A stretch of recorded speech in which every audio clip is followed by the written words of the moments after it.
Trouble and truth.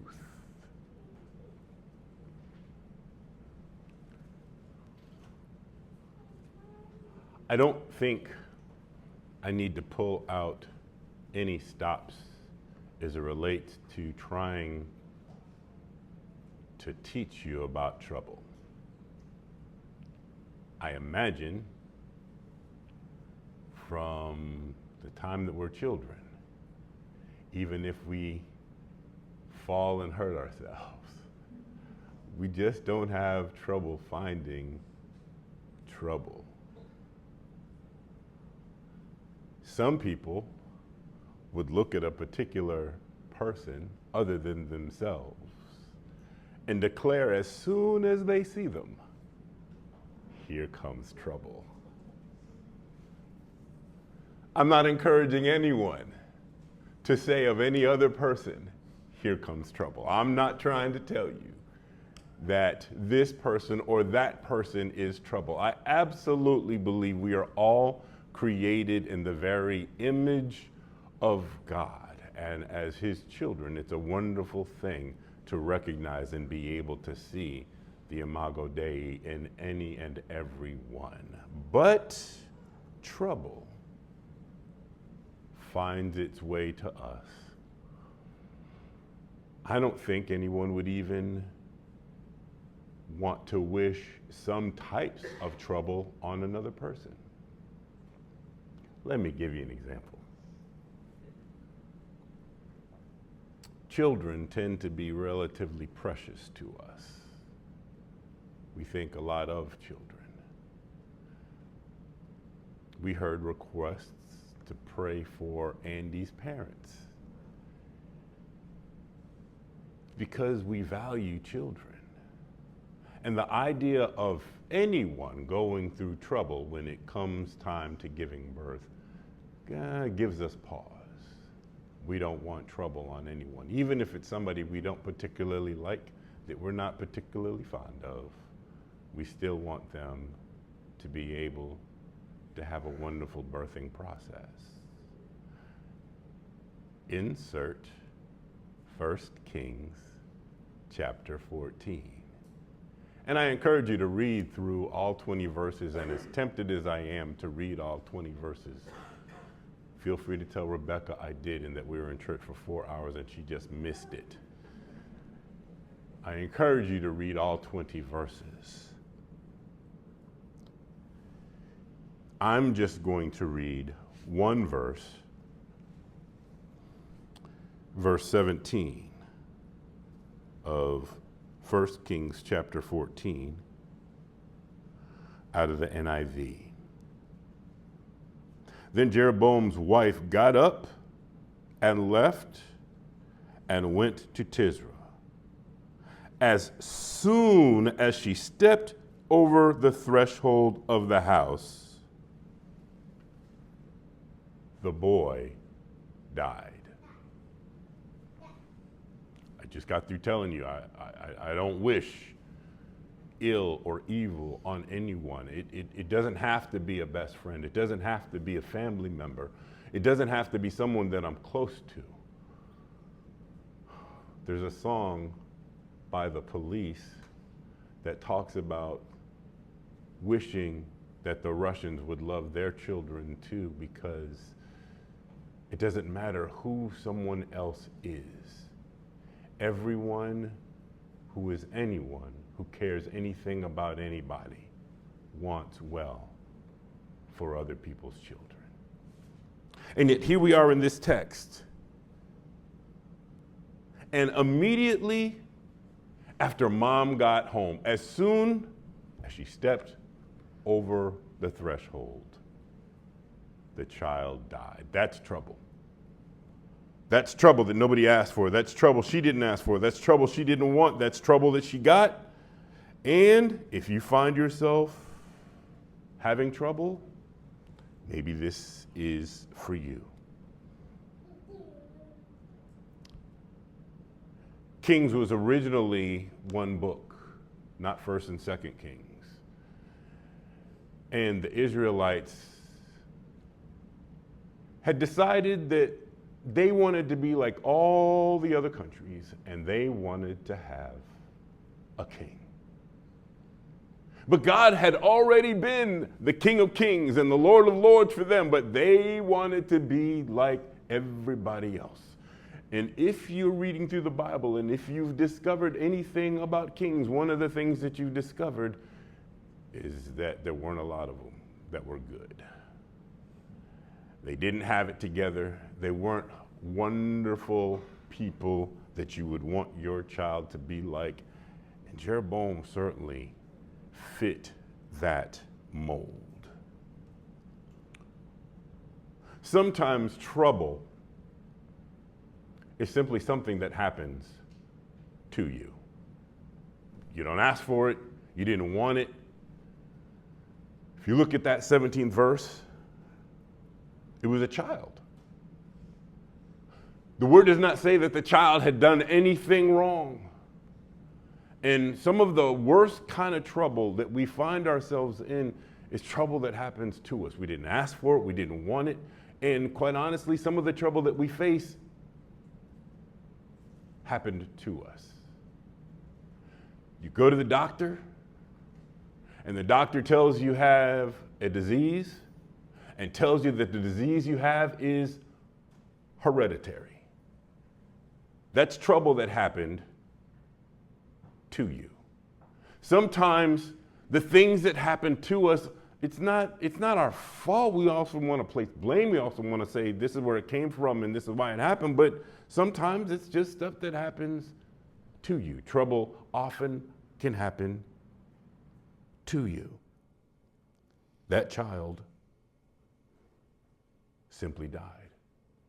When mama arrived, the child died. Sometimes trouble happens to you. And sometimes trouble happens through you.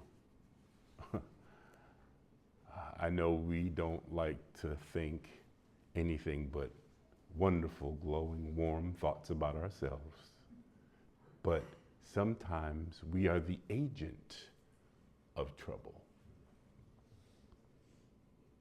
If I had been sitting in a Sunday school class and had heard someone who looked on their arm and said what someone else had done to them, and had heard somebody else say, "What did you do to deserve it?" If I had been in a Sunday school class and had heard that, I might have said, that's an example of sometimes trouble happens through you.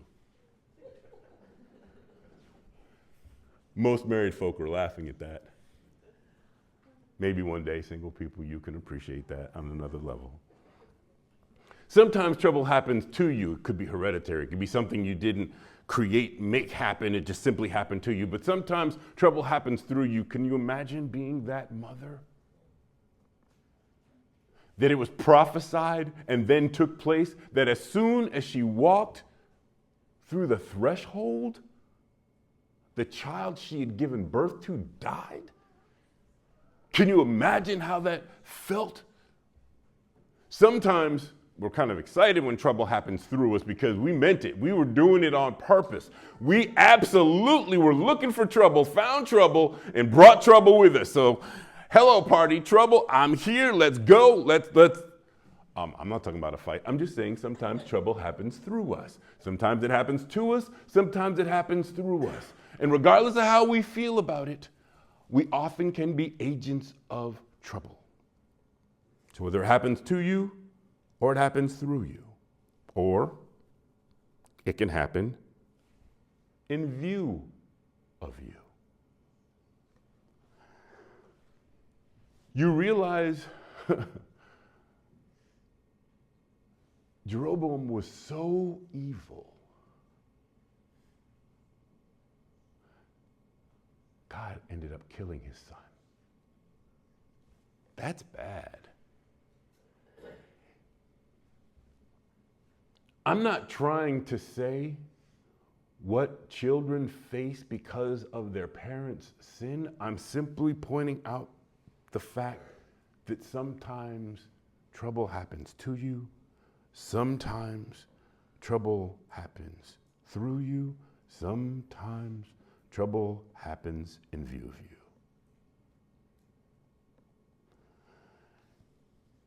I don't know how else to put that. We don't want to be in the way. We don't want to be the agents. But sometimes the whole system works that way because that's just how it works.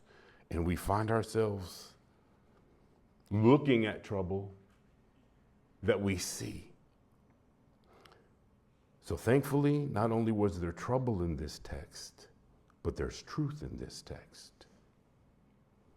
And in verse 6 and in verse 2, the scripture says,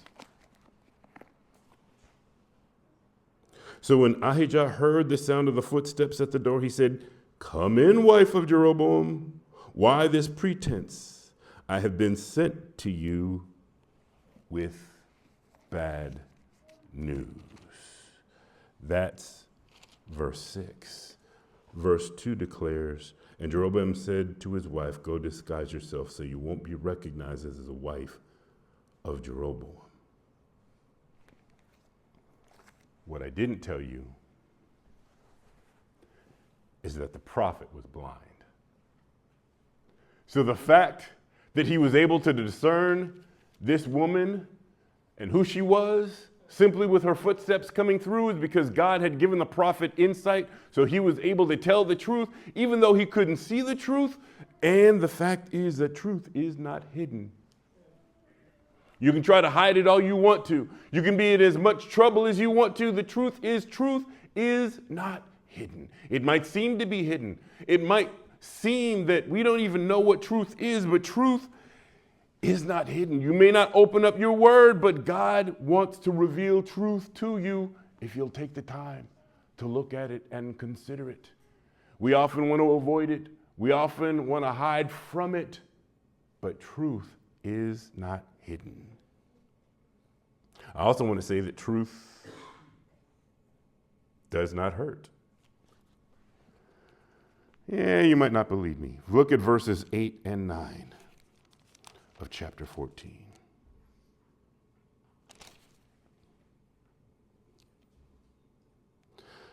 I'm sure I tore the kingdom away from the house of David and gave it to you. But you have not been like my servant David, who kept my commands and followed me with all his heart, doing only what was right in my eyes.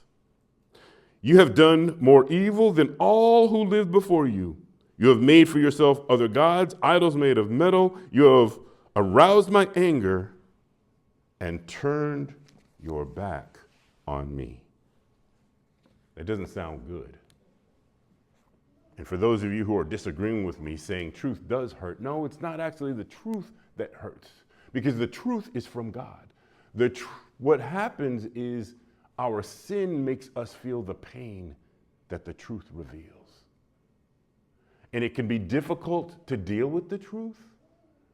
It can be difficult to allow truth to speak to us, but it's healthy for us.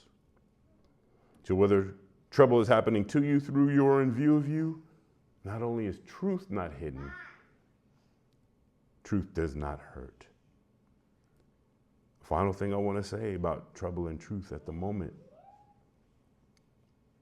is that truth is holy. Verses 13 and verses 16.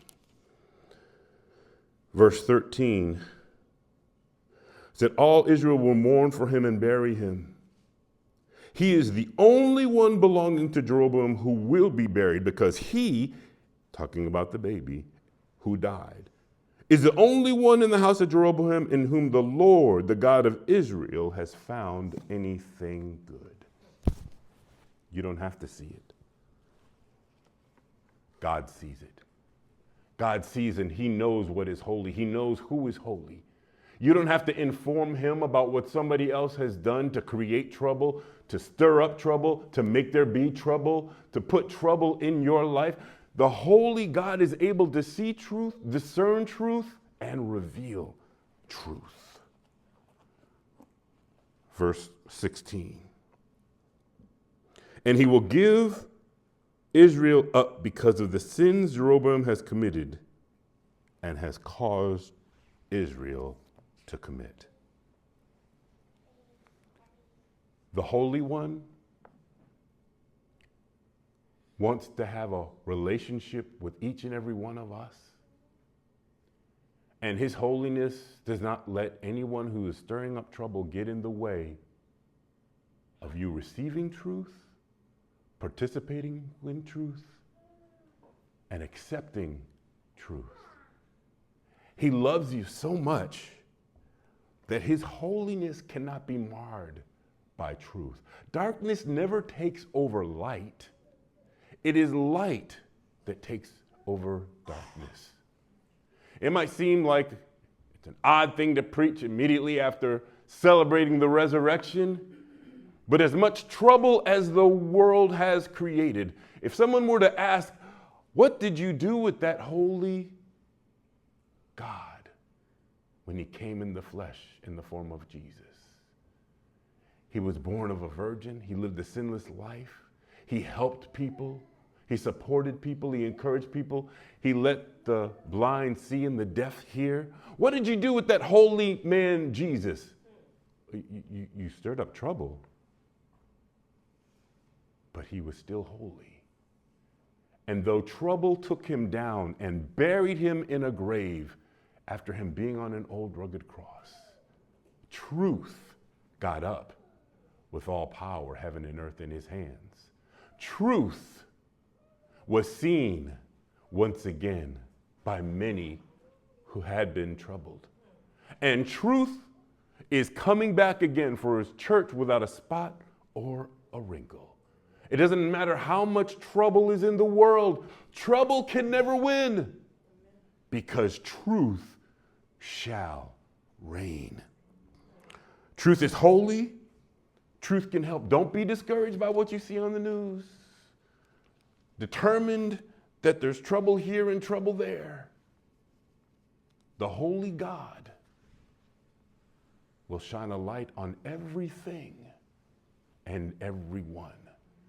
And the truth will show itself. Align yourself with this holy God. Say yes to him. Submit to him. He already knows everything you've been through and done. So there's no reason to try to hide. He's so holy that he loves you in spite of you. We invite you to come.